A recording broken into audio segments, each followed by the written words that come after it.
eatreview.com.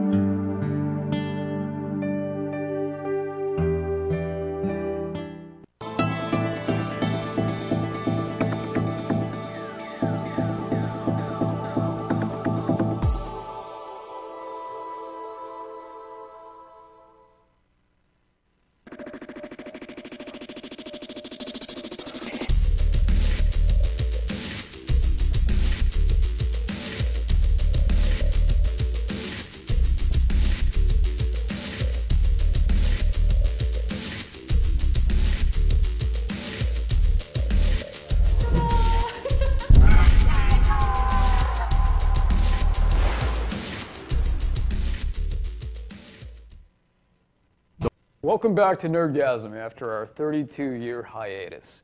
Now tonight's episode is going to be on films of Frankenstein, and we have a very special guest. We have we have somebody who starred opposite of Frankenstein. Mr. Andre Gower will be calling in via Skype later this episode, so we could talk a lot about his experiences on the set of that film and what he's been up to since then. Now joining me today is a professor of Frankenstein studies, Dr. Brian Bonelli. Hello, hello.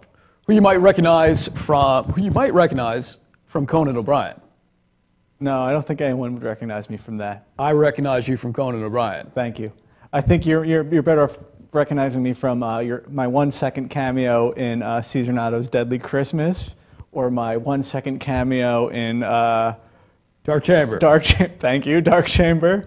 Yeah, no, I just keep, for whatever reason, this is his first time on Nerdgasm, but I keep hitting him up every time there's a chance because he just cracks me up. Thank you. He's one of the funniest guys. I was on the old one that was in that broom closet in Wyandanch that you used to. Yeah. So Brian also joined me on Horror Mania for the podcast. I just whenever I'm like hard up for somebody, I'm like, "What you doing?"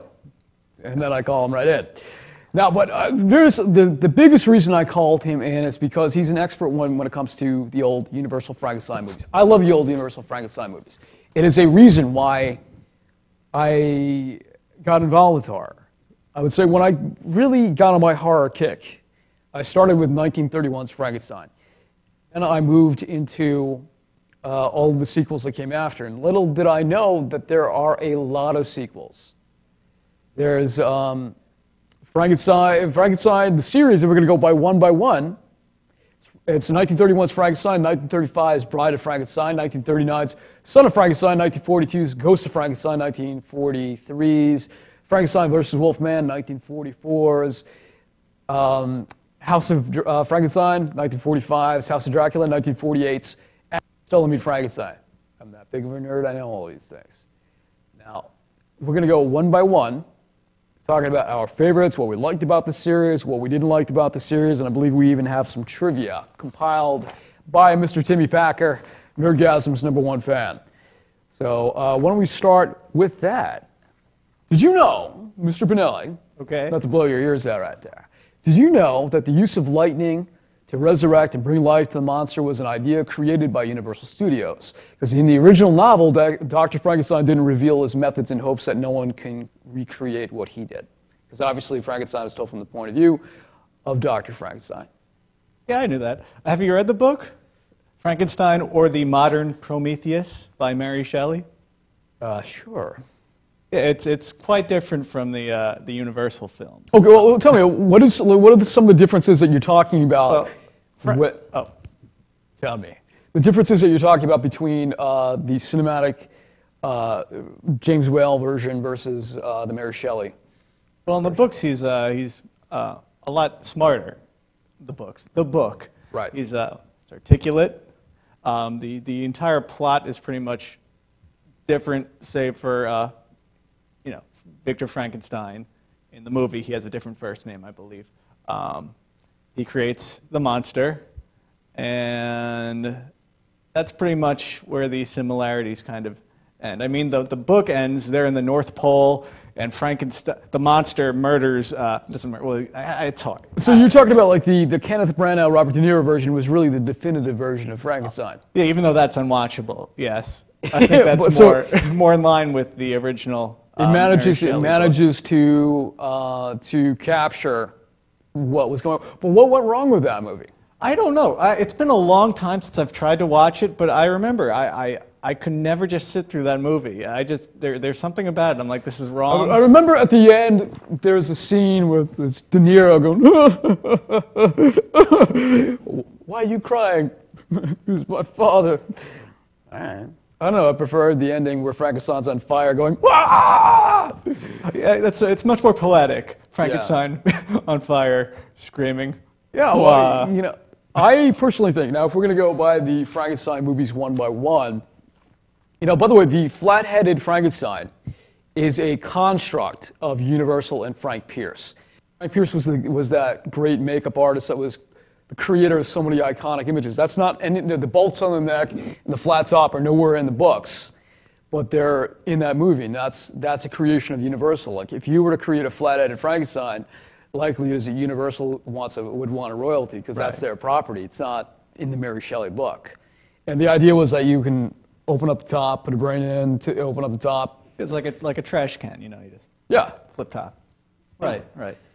Now, interesting. So, like when, let's say with the Munsters, for example, how does that work? Are they licensed by Universal? It's probably Universal property. I could be wrong about that, but I'm pretty sure it is. Audience at home, you can hear me, right? I mean, you're in the chat room, because I'm not hearing myself too well on here. So if you can't hear me, just type, let us know if you can't hear. They're not missing much. Oh, but I'm talking so loudly they can hear me through your microphone at least, right? So, okay, trivia item number 2, because this is great stuff. The Bride in Bride of Frankenstein is actually on screen for less than 5 minutes and is the only classic monster never to kill anyone. Now, did you know that? You just recently rewatched Bride of Frankenstein. Right, yeah, I did. She screams a lot. She does scream, she hisses, but she doesn't actually kill anybody. She doesn't do much other than freak out. She just looks pretty, very much, yeah. And then Frankenstein pulls the lever, and then the whole place blows up. So, yeah. Yeah. It's kind of worthless, isn't it? I don't know. There's a reason why a lot of people aren't dressing up as her for Halloween. And lastly, our last of 3 fun facts on the Frankenstein movies is the famous 3'9" Billy Barty, who is known from such films as Legend, Master of the Universe, UHF, Willow, and Under the Rainbow, to just name a few. Don't forget Sigmund and the Sea Monsters. Sigmund, good. Was the baby in the bottle in the wide shot of the bottle collection scene of Bride of Frankenstein. He had a few more shots in the film, but they were cut out. So thank you for Timmy Packer for giving us that. See, I actually thought he was completely cut from the movie. I didn't even know that he was on screen at all. No, so, apparently he was. I'm wrong. But going back to Bride of Frankenstein, an associate of mine recently told me that Nora Jones, the singer, I think when she got married, or some weird story. Anyway, she was actually dressed as the Bride of Frankenstein with the hair and everything. It was either at her wedding or someplace that was inappropriate to be dressed as Bride of Frankenstein. She was dressed as Bride of Frankenstein. Well, it's definitely, you know, how when I get married, I want to make sure that my wife JoJo will be sporting the Marge Simpson do with the gray streak in it, and I'll go as Dr. Frankenstein. I think it's really, you know, a very romantic way to go about it. How does one dress as Dr. Frankenstein? Well, he doesn't really have much of a distinctive look in the movie. It's not true, Colin Clive. You make a Colin Clive impression, and I will wear my white trench coat, lab coat, and yeah, pretty much it. Right, and act like a jerk. Apparently he was a jerk in real life. What an actress said of Colin Clive, who was the Dr. Frankenstein in the first and third film, was that he was the most beautiful man that I've ever met, but the most tormented man that I ever met. If you look at the performances of Colin Clive between the first one and the second film, you see that he had a substance problem. You could kind of see the deterioration between the two films. He's really good in that first film. I don't think, he honestly, in that first film, might be my favorite Dr. Frankenstein that I've ever seen. And how crazy am I? We'll see if I'm crazy or not. Right. In the second one, he's kind of just a little scaredy cat, whiny jerk ball. Yeah, it's almost he doesn't really do much except complain. Yeah, he's not at his best in that film. Okay, let's start from the top. Let's start with 1931's Frankenstein. Now, interestingly, this was a film that was offered to Bela Lugosi. Now, Bela Lugosi had big success as Dracula in the same year. So it's funny, when you look at the two films, when you look at the original Dracula of 1931 and then Frankenstein, which came out later that same year, you're talking, I found Frankenstein so superior to Dracula just the year earlier. And I think it has a lot to do with the direction of James Whale. Now, granted, David Manners in Frankenstein, you know, he gives a very dated performance, and like the two leading man, the leading woman in that film, in the subplot, Manners and Elsa, you know, they're a product of their time, but so much around it.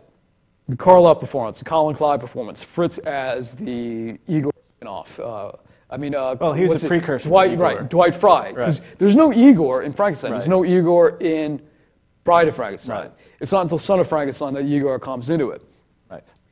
Now, like Dwight Frye, the same actor, isn't it? He plays pretty much the same character in the second one. Yeah, but different name, right? Yeah. Yeah. There's not. Whatever. The movies were not known for their continuity. You know, it's like definitely a world of difference between what they did then and what they do now. You know, so my assessment is, if Bela Lugosi had said yes to that role, you would have been dealing with a whole different film. The script, when he said no, was different. Frankenstein talked, and it evolved into this non-communicative monster. And I cannot imagine, like, Bela Lugosi blamed this movie blamed himself turning down this film for the downfall of his career. And pretty much any film that he was offered after that, he said yes to, and his career kind of plummeted regardless. Are you telling me he shouldn't have made Bela Lugosi meets a Brooklyn Gorilla? That was more than a decade later, and a whole lot of drugs between 1931 and 1946. Or Gwen or Glenda. Bullet strings. But the thing is, I'll actually defend that movie, by the way. One of the great films of all time. I think it's way ahead of its time. I really think Ed Wood gets the raw deal by movie history, at least in that case. Okay. Okay. Right. I won't apologize for Bride of the Monster, Plan 9, but Glenn or Glenda deserves history should be a little nicer to that one, I think. Well, you know what it is? It's almost like you have to search hard to find very, very, very bad movies. His movies are not the worst of all time. They're just the most entertaining bad of all time. You can do worse, certainly.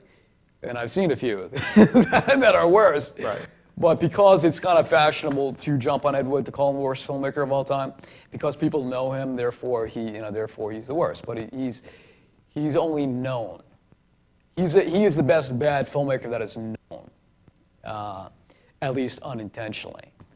You know. So just to conclude with my thoughts on the original Frankenstein film, you have in Karloff's performance is so ahead of its time.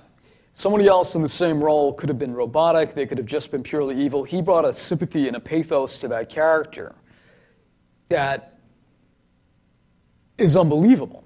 The scene where he's dealing with a little girl, and just the gentleness of this monster. You know, it could have been so easy to make a two-dimensional monster. And this is 1931 acting, and he is so far beyond his time in what he does.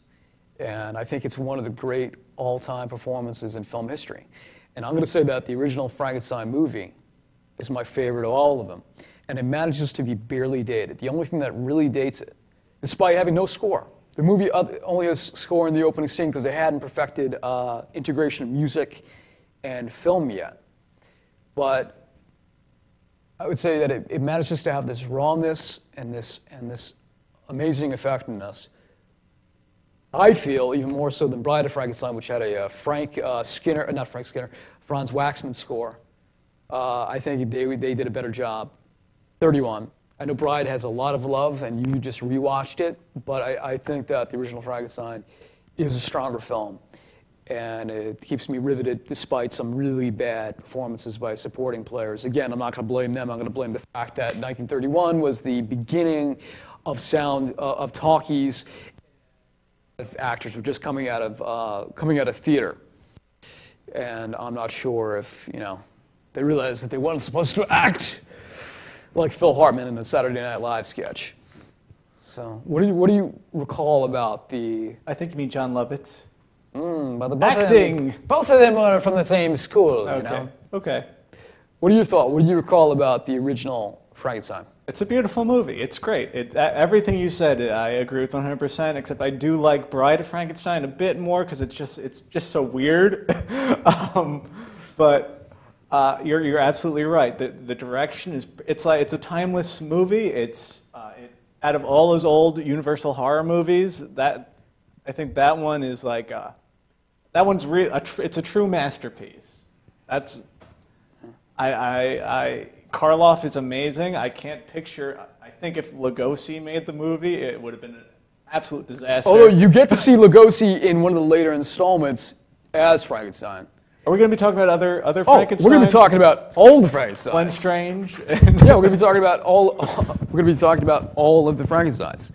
So we're going to rank them all. Who played Herman Munster? Okay, so now it is time for a commercial break here at nradio.com, the greatest internet network there is. So hang tight. We're going to come back. We're going to be talking about Frankenstein, Son of Frankenstein, Ghost of Frankenstein, Frankenstein versus Wolfman, House of Frankenstein, House of Dracula, Abbott Costello meets Frankenstein. So please come on back, and we'll see you very soon.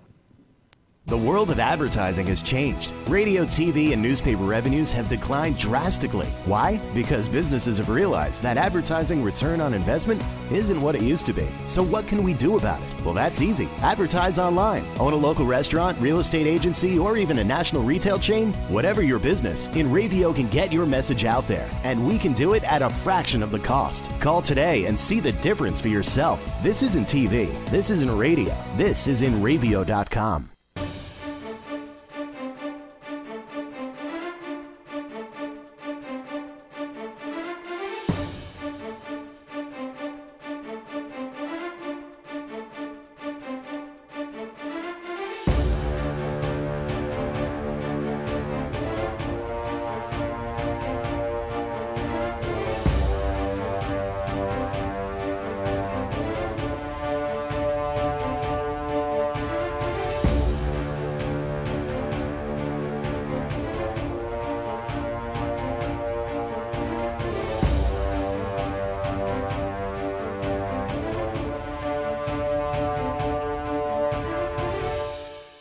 InRavio.com wants you. InRavio provides the best in TV, film, post-production, and so much more. And we're growing.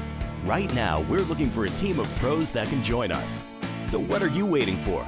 We need show hosts, production crew, marketing gurus, sales experts, audio engineers, lighting, visual effects, and camera crews. We want you. Go to InRavio.com/join the team. The time has come. Are you ready? Spooky Walk at Camp Aquanic is back and scarier than ever. Tickets are $15 at the gate, with all proceeds supporting the camp. Visit SpookyWalk.com.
Welcome back to Nerdgasm and our special pre-Halloween Frankenstein edition of the episode. Now, tonight's guest was the star of a iconic 1980s, say, family comedy horror film called The Monster Squad. And His website reads the following about him. Entering the industry at age 5, Andre would soon be cast in over 100 commercials, numerous television dramas, comedies, movies of the weeks, and feature films, all before the age of 18. In 1987, he starred as Sean Crenshaw in the cult classic film The Monster Squad, written by Shane Black of Lethal Weapon and Iron Man 3 fame, and Fred Dekker, Night of the Creeps.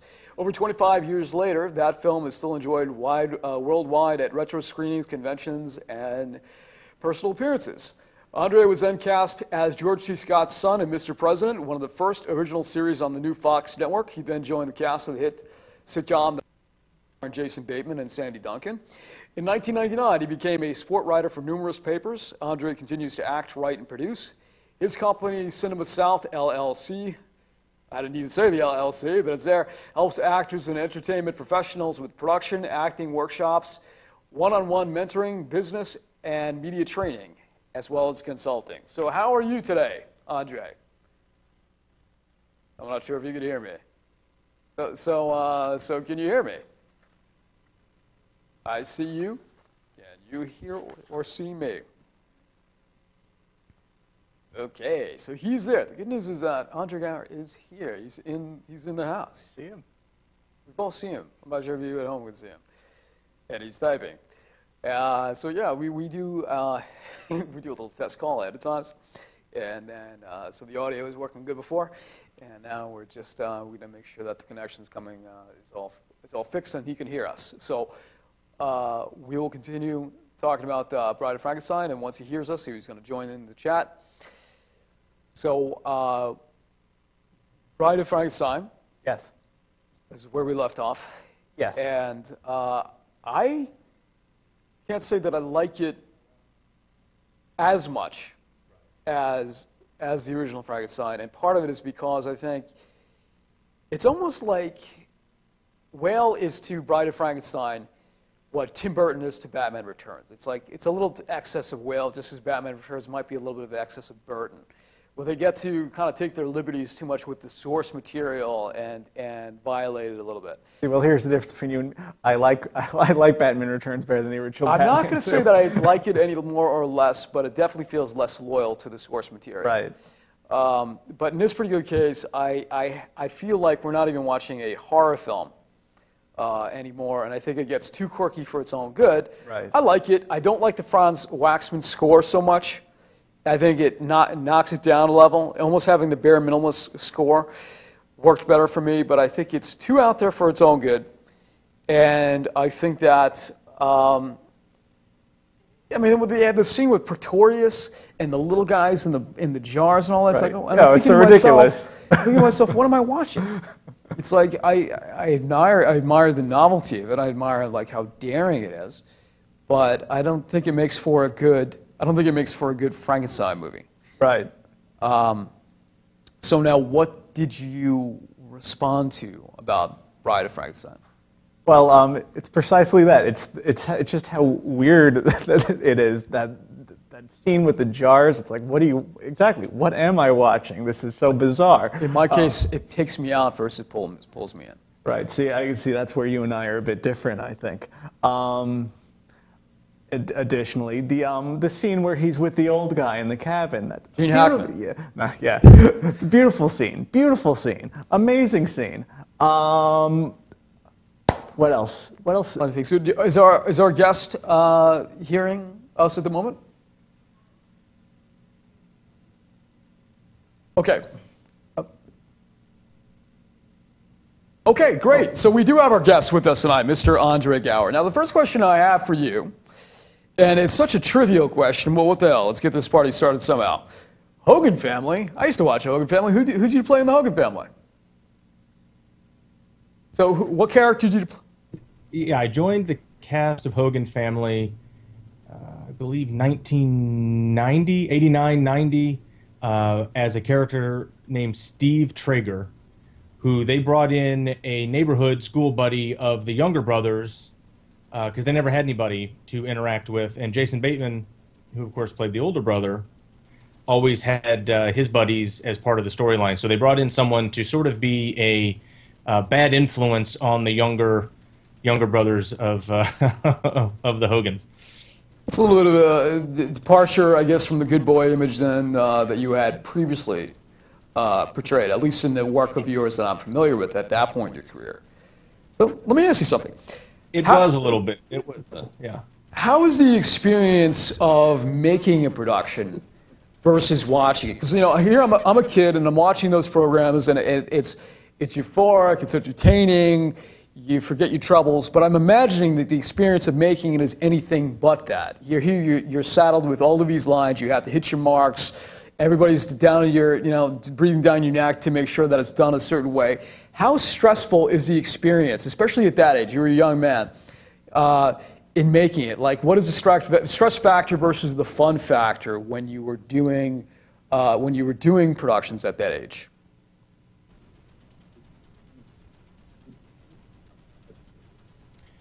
Well, you mentioned age. Actually, in Hogan Family, I was actually fairly of that era. I was actually fairly old. I started when I was 5. Doing commercials and TV and stuff like that. So. Way back then, it's kind of a foreign concept, but I think if you start super young, it just becomes part of your world, and you learn how to get better, and you learn... the main thing is at a very young age, whether it's 5, 10, 15, you learn to be a professional at a very young age. So there's a little bit of stress, but I was never really nervous on set. I didn't have a lot of stage fright. I wasn't really apprehensive about doing lines or working with anybody that I may or may not know. Some people are. Some people don't really get used to that. But I was fortunate enough to, be fairly comfortable on that. But yet it is a totally different experience watching the sausage get made and being part of the meat grinder than it is sitting at home on your couch and just enjoying a story. There's a lot that goes on. Especially when you're a kid on set, you can only be there certain hours of the day. You've got to get your work in. You've got to get out. You've got to go to school while you're on the set for a minimum of, certain 3 hours a day during the week. So there's a lot of responsibility there. You've got to be a kid, and then you've got to be a professional actor at the same time and do all that. So it's a very unique experience.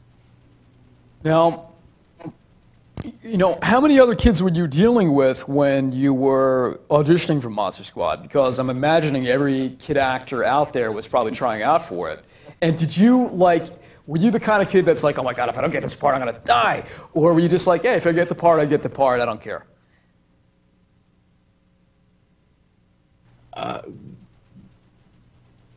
Yes, and kind of. I'll go through those. It was just, it was a big studio movie that they were doing. You get, the audition request and you go in, and just like any other movie, I probably went on 2 or 3 or 6 other auditions for movies in that, in that week that I went on the first call for Monster Squad.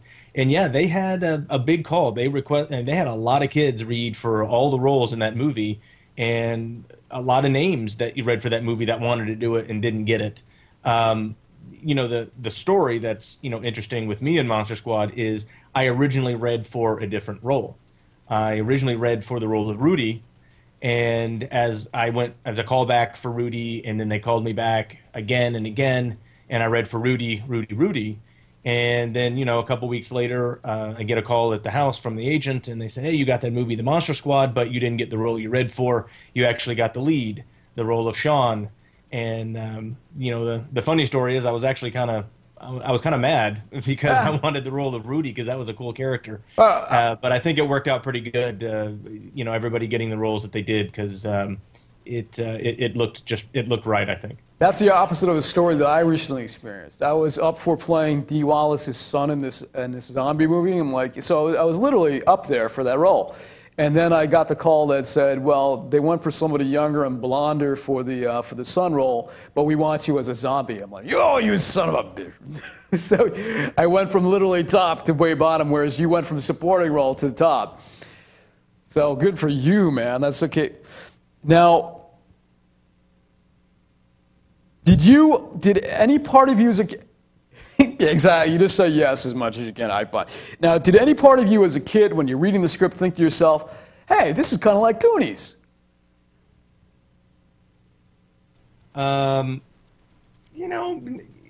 Kind of, not really. It was almost, if you looked at it, it was almost like any other kid ensemble movie, but it was kind of darker and more badass than anything that anybody had done. There was language, there was things blowing up, there was guns, there was, cars and explosions and stuff like that. So, the original script was really badass. And then as I got pared down, and then even our shooting script, there was a lot of cool stuff in it. So I didn't really compare it to a lot of other things that you had seen or read or been a part of. So it was kind of a unique experience. What are you most passionate about? Because, clearly you're an actor, you're a writer, you're involved with this new company, Cinema South. What do you think is your greatest passion, your greatest calling? Well, I've gone through many stages of my life, since I've had so many, since I started, different paradigms at a young age. But I think kind of being involved in something creative, regardless if you create it or not, is very interesting. Personally, I'm really excited about some of the stuff that I'm doing right now, which is, I just moved back out to LA this year. And I'm working on a couple projects that are mine, that I did create either myself or with some other people. And, looking forward to that kind of, getting into that, really kind of development, production aspect of it, which is fairly new but very exciting. So right now, that's what I'm passionate about. So behind the camera? Acting's always great because, you can never really be truly someone different than you really are. And so, acting's always very fun and very cool to me. So you're going to be behind the camera more so these days than in front, or is it both? Well, if you're smart nowadays in the entertainment industry, you'll do both. Right. You'll put yourself in the stuff that you create. Right. That way, you're doing something that, is right for you, or that that you have interest in and you're really supportive of.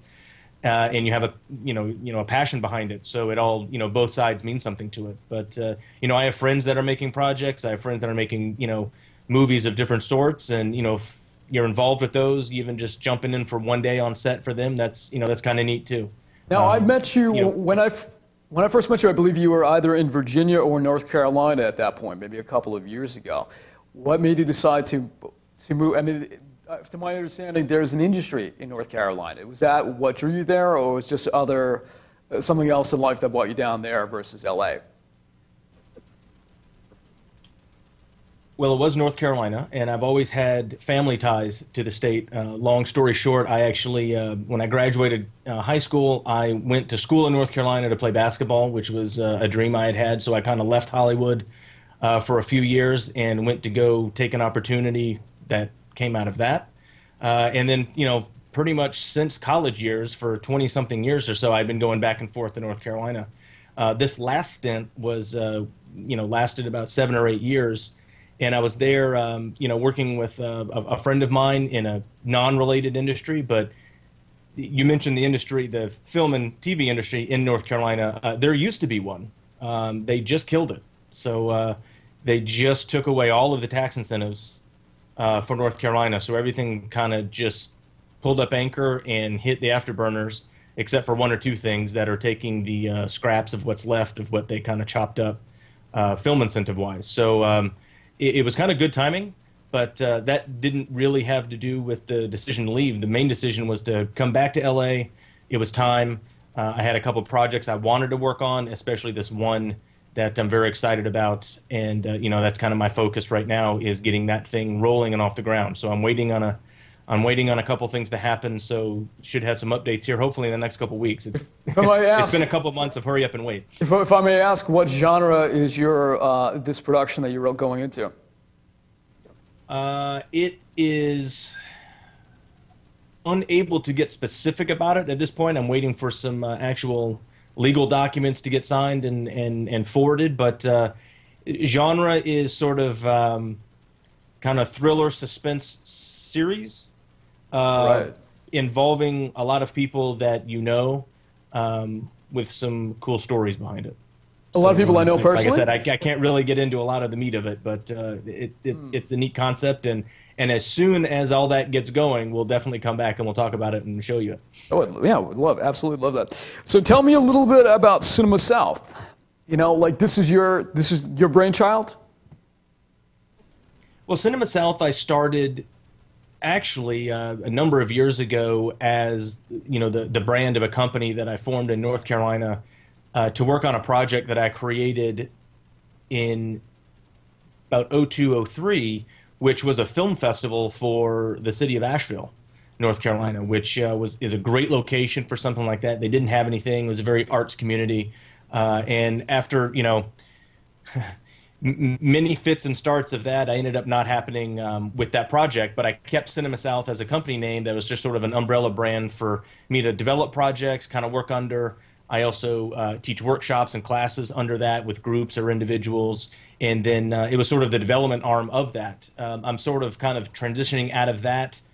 Still have it, but you know, then I'm back here in LA. I've got another company formed that's going to be sort of the you know, the spearhead of the stuff that I'm doing right now.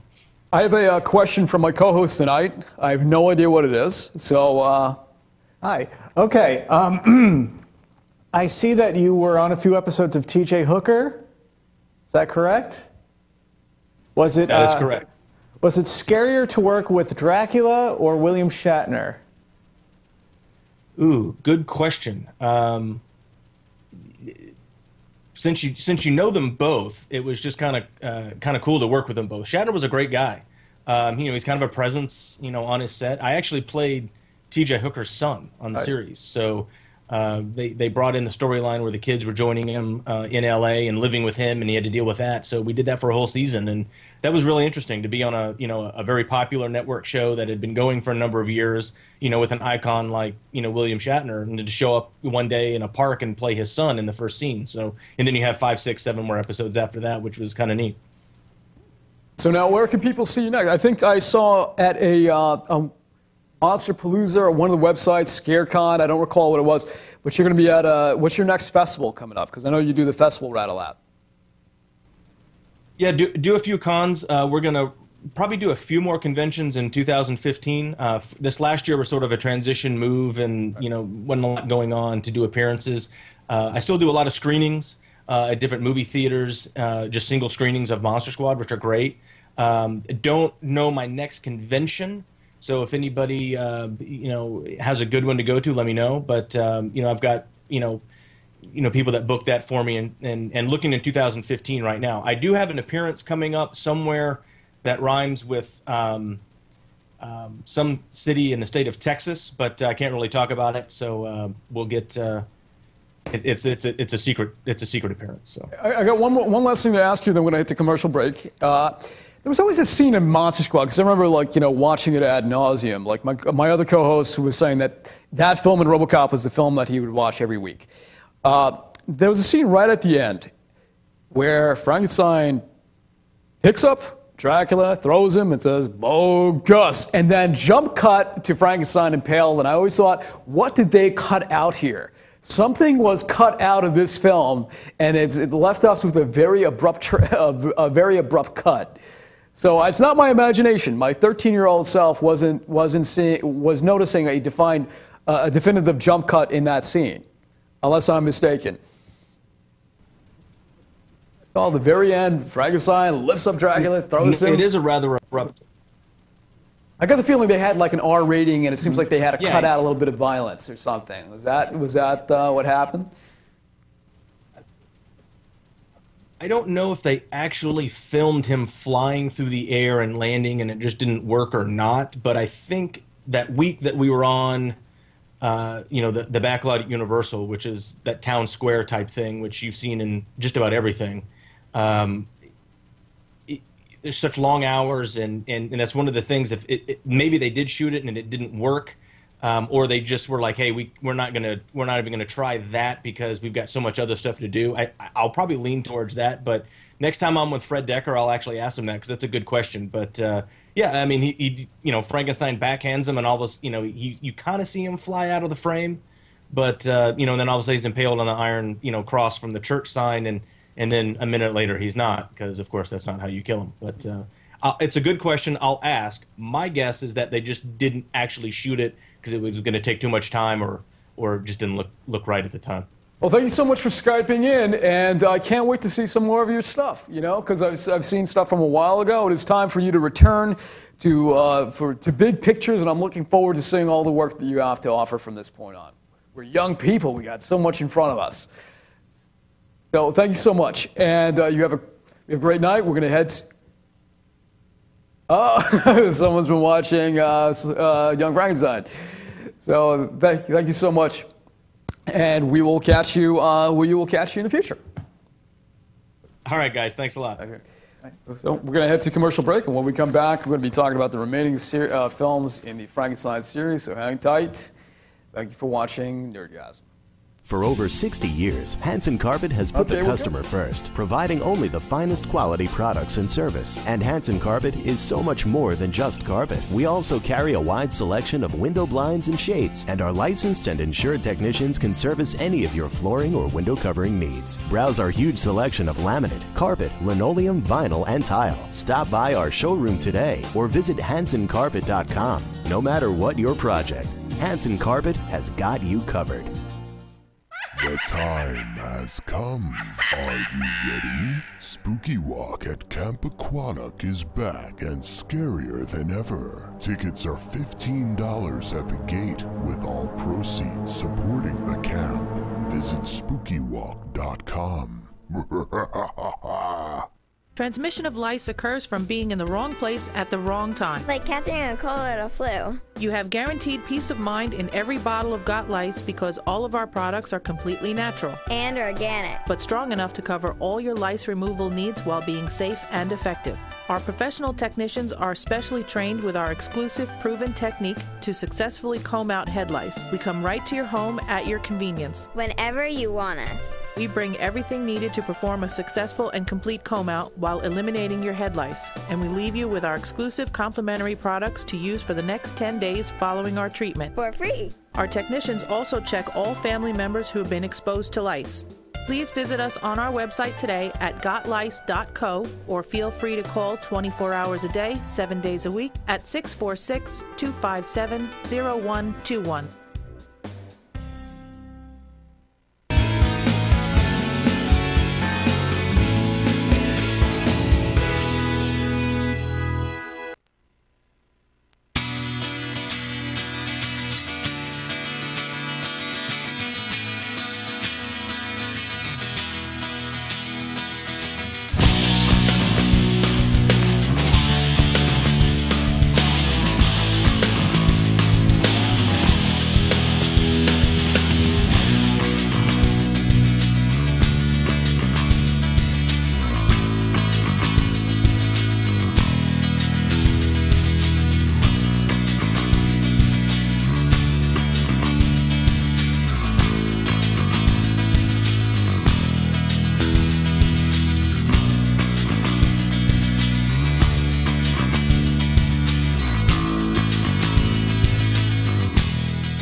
Welcome back to Nerdgasm, brought to you by Enravio.com, now on the air for 8 years.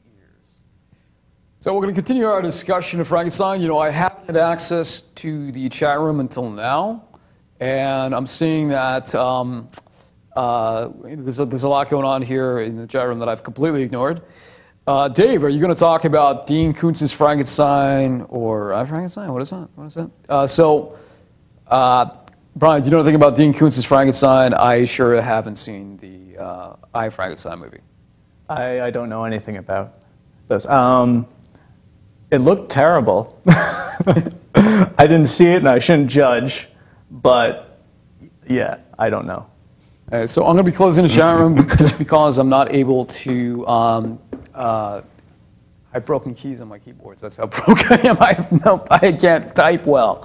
So hopefully, if control room sees any comment from you guys that asks us a question, maybe they could patch it through. Otherwise, we're just going to focus on the subject at hand. Brian has a little more to talk about with Bride of Frankenstein before we move on to Son of Frankenstein. Right. So, pray tell, what would have you to say about Bride of Frankenstein?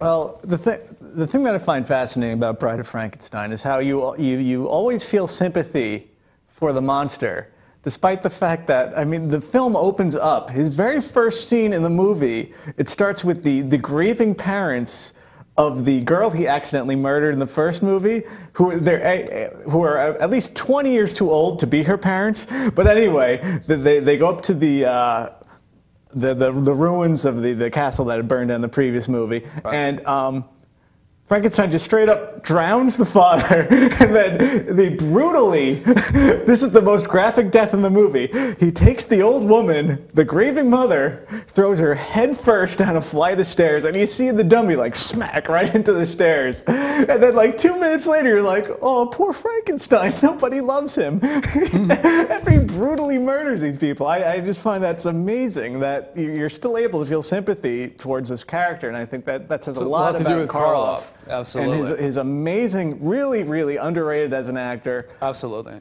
Great performance, deserved every award you could think of. Grammy. Especially for what Frankenstein sings. You know, especially for the time period. You know, the time period was so, the acting was not good. Speaking of which, speaking about acting, I touched on this before, but Colin Clive, as he went into the sequel, lost it. I don't know. I think his own personal life got in the way of what he was doing as an actor. And usually as people get older, their acting gets better. His was reversed. I think that substance got in the way of his ability. Well, he died not too long after very shortly thereafter. You know, chronic alcohol issue. And sometimes you can almost say that enhances performances. It didn't in his case. My one big complaint about Bride of Frankenstein is the ending, where for no reason, don't pull the lever, and then Frankenstein, the monster, for no reason decides to let Frankenstein, the scientist, go free, despite the fact that he has no reason to hate the other scientist. He has every reason to hate Frankenstein. I don't know. That just doesn't work. That's like a tacked-on happy ending that shouldn't be there. Everybody die, your monster die. I don't know. Well, it's not my favorite of the series. As a matter of fact, I'm going to say it's my third favorite in the series. And this is a little controversial to say, but I think that 1939's Son of Frankenstein is a film that I like better than Bride of Frankenstein. Son of Frankenstein is almost forgotten. People talk about the first film, they talk about the second film. Son of Frankenstein, I love so much about it. I love just the general story. Introduction of Igor, played by the best role that I saw from Bela Lugosi. He's iconic, he's powerful. He gives as good of a performance as he has in his whole career. There was the score by Frank Skinner, the Art Deco production design, and you even introduced a character that was lampooned in Young Frankenstein, the inspector character who lost his arm to the Frankenstein monster years earlier. That, you know, in Frankenstein, it's a scene with darts, and that's where it comes from. It comes from the Lionel Atwill character, and so I think that Son of Frankenstein to me is an infinitely more satisfying film. But once you get beyond Son, you know, I like. The sequels, none of the sequels that follow Son are as good even as Bride. I'm going to say that I like them all. Some of it's almost like a guilty pleasure. But you have, I think that the Bride, I mean, Son of Frankenstein seems to be the most modern day of all the movies. The way that the plot is structured, the climax at the end, the way that the hero intervenes. It's a strong film. And you have Basil Rathbone, Mr. Sherlock Holmes, as the descendant. I think it's Peter Frankenstein is this. You know, one of my criticisms is that you have, he's British, his wife's British, but his son is Southern. I'm just going outside to play with bears. That's wonderful, son. I don't know how you end up speaking like that, but I think it's a wonderful film. If you haven't checked it out, and likely you probably haven't, it's a terrific film of the Universal golden age of monsters.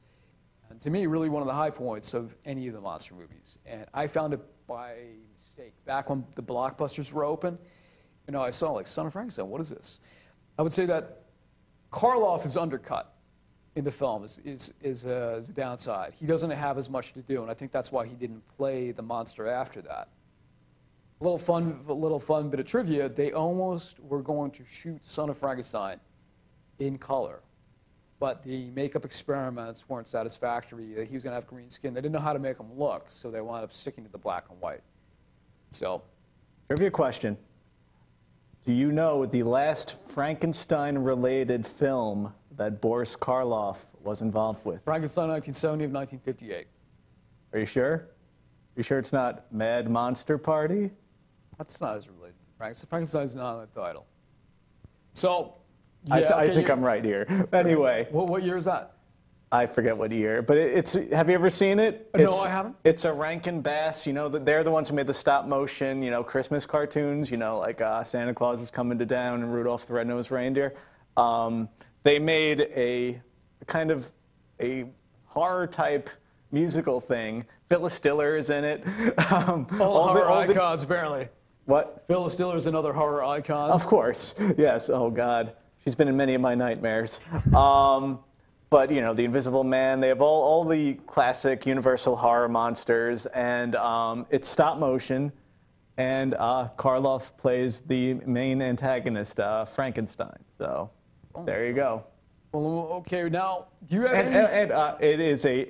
It's pretty much the character is a caricature of Boris Karloff. It looks just like him. Right. Except it's a Rankin Bass type thing with the weird mouth and everything. They had a lot of spin-offs that are unofficial installments. You know, they had the Mexican films. They've had films that kind of play into the Frankenstein mythos, but these are the official ones of the series. You know, all 7, 8 of them. Now, do you recall anything from Son of Frankenstein? It's been so long since I've seen it.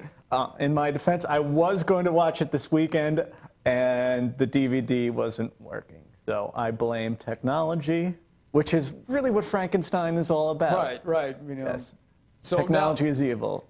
Let's go to Ghost of Frankenstein, 1942. Now, Boris Karloff decides, I've had enough of walking around in 60-pound shoes. I'm a classically trained British actor. I'm not doing this anymore. So Lon Chaney Jr. takes up the mantle. And Lon Chaney Jr. Plays it as robotically as possible. He's coming off of Wolfman. Let's be honest, Chaney at that point in his career, he had done such wonderful work in Where Are We Going, George? In 1939's Of Mice and Men as George. It's excellent performance. And then, like, when he becomes the Wolfman, he became this like John Lovitz on Saturday Night Live. He's pretty bad, you know, despite how classic of a film, you know, Wolfman is, he's not Claude Rains. Claude Rains was an excellent actor. Lon Chaney in leading man kind of roles was not very good. I almost think that he would have been a much better character actor than the roles that he got cast in. It's almost like Keanu Reeves was an amazing stoner in movies, but when you cast him in different kinds of roles, he's not very good. Lon Chaney, excellent in certain roles, not very good in other ones. You know, Wolfman is a famous movie, but that's due mainly to other aspects of the film, including Claude Rains. Now, his Frankenstein, that is the difference of a Karloff and a Lon Chaney Jr. Karloff brings the humanity, the flavor. Like when Frankenstein is on fire at the end of the 1931 film, he's screaming like a child, like a wild animal. When Lon Chaney Jr. is on fire at the end of Ghost of Frankenstein, You're doing the traditional way of doing it. There's no humanity. This is a man. This is a creature that's created from the matter of others, and that doesn't come through. He's the big lumbering robot. That aside, it is wonderful to see Igor return. Bela Lugosi is again great. He's not doing as much of a speech impediment as he was in the previous film, but it's still great. It's a little bit of a guilty pleasure. I like Ghost of Frankenstein. It's a good film. I'm going to rank it 4th in the series. Now, Ghost of Frankenstein ends, spoilers, with something very cool. It ends with a brain transplant, another descendant of the Frankenstein lineage, because it's always about the Frankenstein family. Viewer question. We have a viewer question, yes. Timmy Packer wants to know, can you name the guy who pretended to be Karloff when he sang the Monster Mash? Right, name the guy who pretended to be Karloff in Monster Mash. I cannot. Can you, Brian? No, sorry. Who was it?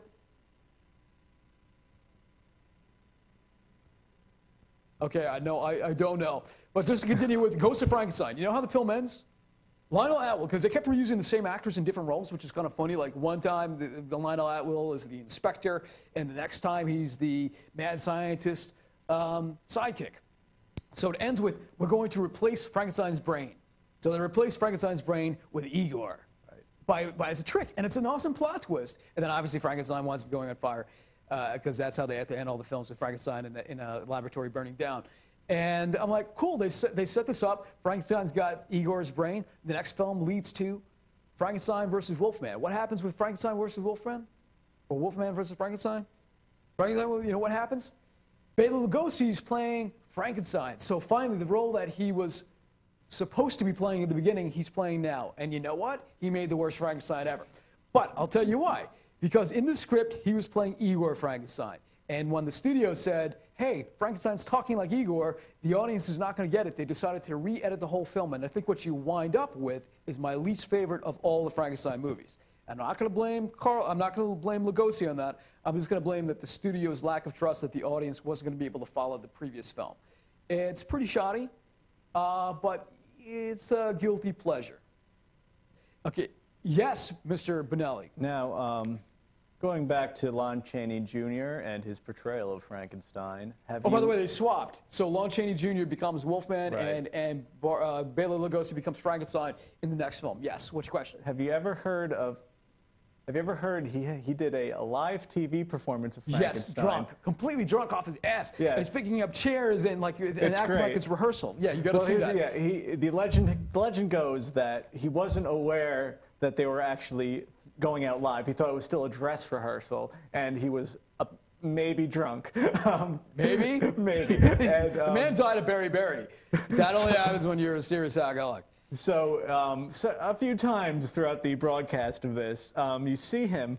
He has these props that he has to deal with, these chairs, and he picks them, and then he gingerly puts them down. And at one point, he even talks to a stagehand off screen. But the worst is, at one point, he picks one up, puts it down, and then he mimes breaking the chair, This was all on live TV. On live television. Live TV, apparently. So the moral of that story is, boys and girls, don't drink don't drink at all. It's on YouTube. Look it up. Right. It's pretty funny. Ghost of Frankenstein, 1942. Frankenstein versus Wolfman, 1943. House of Frankenstein's cool.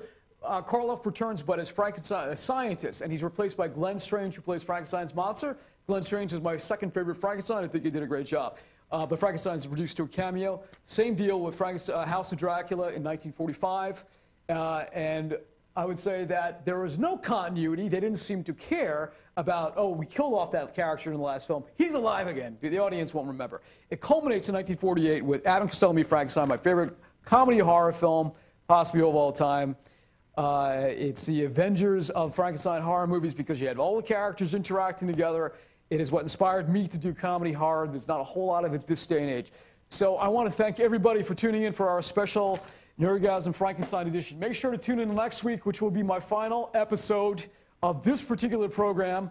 The show can continue after, but I wanted to thank you, Brian Bonelli, for joining me in the studio today and for talking about all things Frankenstein, and to our special guest, Andre Gower. So I hope to see you next week as we take on, I don't know, we'll figure something out. Good night, everyone.